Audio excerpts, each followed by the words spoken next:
You can hear me. Good morning and happy Earth Day. My name is Ahmed Afzaal. I'm here to talk about basically the topic for today, which is climate change. And what I'm going to try and do is introduce the topic, and then other people will take over. So let's see if I can show you something. Okay, so that's the question, what's up with the climate? Now, I teach in the religion department, but here I'm talking about science. I think I can explain the science in 5 minutes, or maybe 6, we'll see. And what I want to show by doing that is that the basic science is very simple. I can explain it in 4 steps, and then I'll say something about it. That's the first step. The first step is that carbon dioxide concentration in our environment has been increasing. And how do we know this? We know this because we have records of that. And this is your, I believe, first record. Okay, I need to see these things on that screen. Thank you. This is the famous Keeling curve. This is one of my favorite curves ever in science. What this shows is the concentration of carbon dioxide. They started recording this in 1958 at a volcano, well, a dormant volcano on top of Mauna Loa volcano in Hawaii. And it shows you the rising carbon dioxide in parts per million. The blue horizontal line that you see is 350 parts per million, which is said to be the safe limit.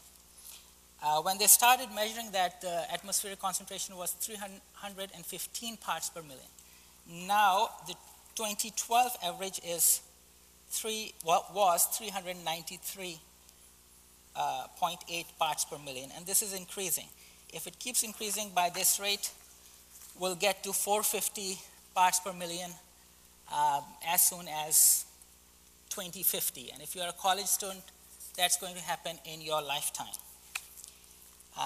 The next graph that you see, this extends the Keeling curve back in time all the way to 1850. As you can see, carbon dioxide concentration started increasing with the Industrial Revolution. You see the Keeling curve on the right, and the blue line represents the proxy data they got from ice core bubbles. So what you see is carbon dioxide rising. As you can see, it started with the pre-industrial level was around 270 parts per million. This curve extends the Keeling curve back in time 650,000 years. And at no point in the last 650,000 years was the carbon dioxide concentration ever higher than 300 parts per million. So what we are doing is extremely unprecedented even at a geological time scale. So where's all this carbon dioxide coming from? Well, it's coming from the burning of fossil fuels, and this particular graph, what this shows is the emissions of carbon dioxide in billion tons, which 1 billion ton is 1 gigaton. And the graph shows you increase of annual, this is the annual amount. So right now we are around 31 to 35 gigatons per year. And as you can see, with oil crises, with the Great Depression, you had slight bumps in the curve, but overall we are going very high. And the blue dotted line is what we need to do. We need to peak, and then we need to reduce very drastically. Peak means we stop increasing, and then we go down. And this is how much of cuts and how fast the cuts are required in order for us to have a 50-50 chance of avoiding 2 degrees of warming. This next graph is showing basically where is, it turns out most of carbon dioxide is actually, part of it is going in the atmosphere, about 45%. Some is going into the oceans. And the blue line here shows how seawater is showing the evidence of increasing carbon dioxide. And the lower line shows the decreasing pH, which means the acidity is increasing. The acidity of seawater has increased by 30% since the Industrial Revolution, which is not good. Okay, step 2. Carbon dioxide is a greenhouse gas. Well, carbon dioxide is a very small, it's a trace gas. It's no more than 0.03% of the air we breathe, but that shouldn't fool us because it's a greenhouse gas, which brings us to the greenhouse effect. There you see the greenhouse effect. There are other people to talk about this, so I am going to be brief. Basically, the Earth receives sun's radiation, and part of it is absorbed, part of it the Earth emits back into the atmosphere, and the radiation that the Earth emits back into the atmosphere, some of that goes into space, but the rest of it is trapped by the greenhouse gases. And if we didn't have those greenhouse gases, the Earth would be a very, very cold place with temperature like minus 18. So that's a greenhouse effect, which is good, but too much of a good thing is never a good thing. Can we go back somehow to the previous slide? Thank you. This is from the IPCC and shows you the increase in greenhouse gas concentrations. The most important of these, the pink part of these bars, is carbon dioxide. The white is carbon dioxide from deforestation. The pink is carbon dioxide from the burning of fossil fuels. The blue part is methane, and the purple part is nitrous oxide. Nitrous oxide is also increasing because of nitrogen-based fertilizers. Nitrous oxide and methane are not that big of a problem because they don't stay in the environment very long. Step 3, because there is carbon dioxide increase, we are getting an increase in the Earth's surface temperature. How do we know that? We know that because we have records. This is from NOAA. The line that you see in the middle, 0, that's just a reference point to show the average. And then it is showing you anomalies. A positive anomaly is anything above that. And you can see there is this red area which is showing a positive anomaly. This one is from Hadley Center in UK, and they are giving you different graphs for the northern and southern hemispheres, but basically the same conclusion. Again, this is from NASA telling you the same thing.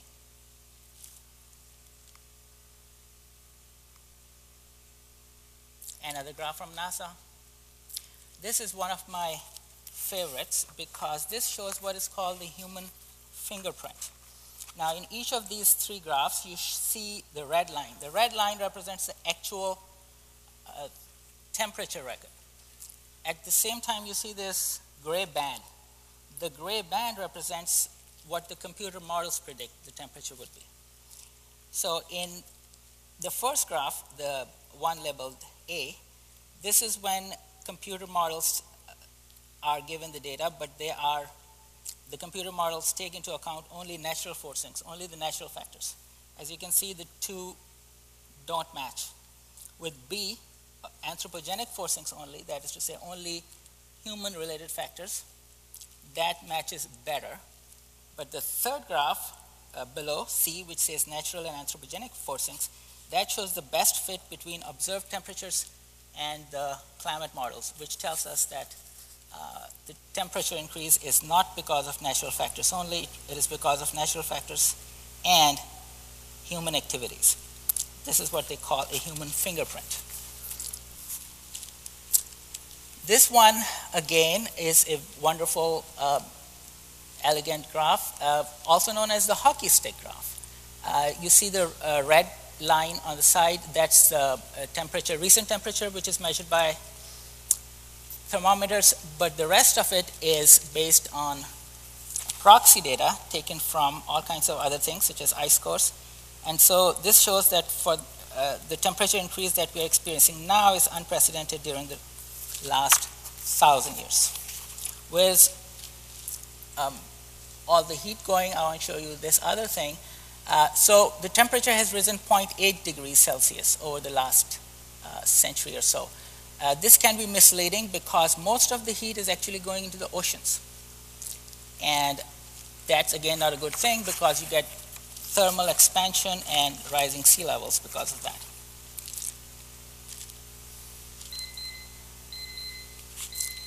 I'm just going to violate my own rule here. Just to finish this, step 4. That's my last step. This is a wonderful graphic basically showing that the atmosphere is like a bathtub. Think of a bathtub. You keep putting more and more water in it, and you occlude the drain. What you're going to get is a rise in the water. So as we put more carbon dioxide, we burn fossil fuels, put out more carbon dioxide, and we partly close the drains. The drains is in this case, for example, forests. There is a certain capacity for drainage. The capacity of the earth to drain is about 5 gigatons per year. We are pouring out more than 9 gigatons of carbon dioxide per year. The rest gets stuck in the atmosphere.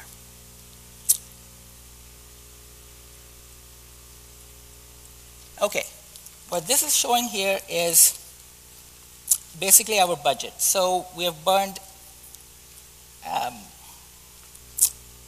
the amount that you see in the green box here, that represents what has already been burned during the 20th century, and that has raised the temperature by 0.8 degrees. Then 380 gigatons have been burned over the last 12 years. That has raised the temperature by that will raise eventually the temperature by 1.5 degrees Celsius. That's not stoppable, it's inevitable. Then we have 500 gigatons of budget, and if we burn that amount, this is all we have to burn up to 2050, and that will keep the temperature below 2 degrees. Anything above that will take us above 2 degrees. The amount of fuels we have, if we burn all of that, the temperatures will rise 3 to 4 degrees and eventually 5 to 6. This basically shows that the impact of dangers or risks has changed. So we used to think back in the late 90s that 2 degrees rise was acceptable. The latest graphs that you see on the other side, that shows actually that the 2 degrees centigrade is not the difference between acceptable and dangerous. It is the difference between dangerous and extremely dangerous. So bottom line, can we reverse climate change after it has happened? Well, we cannot do that on a human scale because it's going to take hundreds of years, sometimes thousands of years, for the climate to bounce back. So our only hope is prevention. So can we prevent climate change? No, because it has already happened and it's already happening. So then the question is, can we prevent dangerous climate change? That the answer is also no, because 0.8 degrees is also dangerous, and 1.5 degrees is pretty inevitable. And the rate at which we are burning, the budget that we have that should last up to 2050, we are burning at the rate of 31 gigatons per year, and we are increasing at the rate of 3.1%. So the budget is going to get, all of that is going to burn off in 13 years. So 2 degrees, most people are saying, is almost inevitable. We are going to hit that. It can be stopped, but with very big effort. So the next question is, can we prevent extremely dangerous climate change? Yes, we can. And extremely dangerous means 4 degrees, which is said to be incompatible with the global human society. So that's pretty much the bad news I wanted to give you. I really don't care about the good news. I hope other people will provide some good news. But I thought, we need the bad news with enough force so we can appreciate any good news that comes our way. All right, thank you very much.